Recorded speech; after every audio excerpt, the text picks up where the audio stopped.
দুদিন আগৰ পৰা সব মানুহে ফোন কৰি আছে যে ইলেকশ্যন ডিলিমিটেশ্যনৰ লিষ্ট ওলাইছে আৰু মানে বহুত মানুহৰ নাম নাই।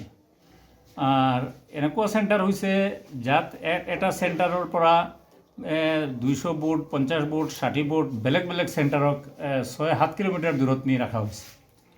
তো মানে য'ত ভোটো নাই বহুত মানে জিপিত 2000 2500 3000 ভোট কাটা গৈছে।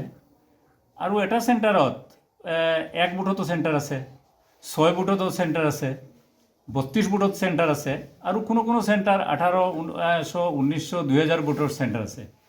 গতিকে এনেকুৱা কাম কোনে কৰিলে?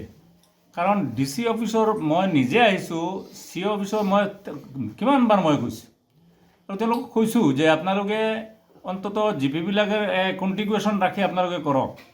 আৰু মানে এই যে যিটো ধৰক ৱাৰ্ড লেভেল যিটো চেণ্টাৰ হ'ব সবৰ ইমান নলেজ নাই। মই নিজেও মোৰ জিপিৰ পৰা চেণ্টাৰটো কাটাটো মোৰ কাৰণেও দিগদাৰ হ'ব। গতিকে পঞ্চায়তৰ ছেক্ৰেটাৰীক লগত লৈ এই গাঁও পঞ্চায়ত কিছু মানে যিটো ইম্পৰ্টেণ্ট মানুহবিলাক আছে তেওঁলোকক লগত লৈ চেণ্টাৰটো বনাব লাগে বুলি তেওঁলোকক ছাজেষ্ট কৰিছিলোঁ। আৰু আগৰ COও কৈছিলে এইটো একদম ভাল কথা, কাৰণ এটা মানুহ জানা এটা মানুহ থাকিব লাগিব। কিন্তু এতিয়া দেখিলোঁ যে এই যে কাৰবাৰটো হৈছে এই কামটো এতিয়া মোৰ নাম নাই, মোৰ গাঁৱৰ মানুহৰ নাম নাই, এটা চেণ্টাৰ নাই। তেনেকুৱা বহুত জেগাত মানে 200-250 ভোট কাটা হৈছে, 300 ভোট কাটা হৈছে, পূৰা জিপি মিলাই আমি 2,500-3,000 ভোট কাটি গৈছে। গতিকে এনেকুৱা বিসংগতি আমি সেনেকুৱাও কেতিয়াও দেখা নাই। আজি আপোনালোকৰ আগত আছে, ইয়াত 6টা চেণ্টাৰ দি ভোট আছে, এটা চেণ্টাৰ আছে, 32 ভোট দি চেণ্টাৰ আছে, আকৌ 1800 দি চেণ্টাৰ আছে, 2000 ভোটৰ চেণ্টাৰ আছে। গতিকে এটা ভোট দিয়ে এটা চেণ্টাৰ আছে। গতিকে এনেকুৱা কাম যে মানে DC অফিচৰ পৰা কেনেকুৱা ওলায়।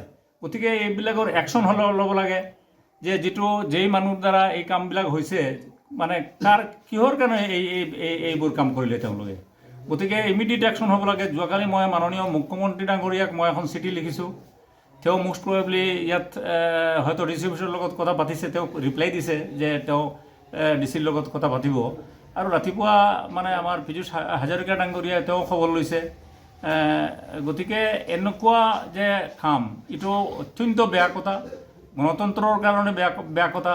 কাৰণ এইটো এটা গ্ৰুপ মানুহে কিয় এই যে আৰু এটা ধৰক 5 কিলোমিটাৰ 6 কিলোমিটাৰ দূৰত নি তেওঁলোকে মানে এই ভোটাৰবিলাকক থৈছে। আৰু তেওঁৰ মানে যিবোৰ এই 2 নম্বৰী মানুহ চবেই মিলি কামটো কৰিছে। আপোনাৰ কোনখন জিপিত আপোনাৰ ভোট আছিল আৰু এতিয়া নাই হৈছে? মোৰ নিজৰ জিপি দলচৰা গাঁও পঞ্চায়ত।